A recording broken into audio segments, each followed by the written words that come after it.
எனக்கு ஒரே ஒரு கேள்வி, சட்டம்ங்கிறது எல்லா மக்களுக்கும் பொதுவானதானே? வாங்க இந்த ரோட்லயே நான் நிக்கிறேன், எத்தனை பேர் ஹெல்மெட் போடாம வராங்கன்னு பாருங்க, எத்தனை பேர் ட்ரங்க் அண்ட் ரைட்ல வராங்கன்னு பாருங்க.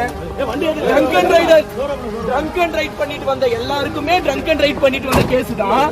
ஆனா போன் காதுல வச்சு பேசலையே, நான் ஸ்பீக்கர்ல தானே வச்சு பேசுறேன்.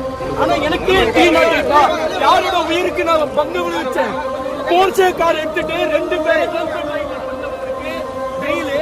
எனக்கு, நான் நீதித்துறையை தான் நம்பி இருக்கேன். இப்ப நீதிபதியை தான் பார்க்க போறேன். எனக்கான நீதி எனக்கு கிடைக்கணும். அப்ப எதுக்கு வளரணும்? ஒரு சின்ன 23 வயசு பையன் எந்த ஒரு பேங்க் இல்லாம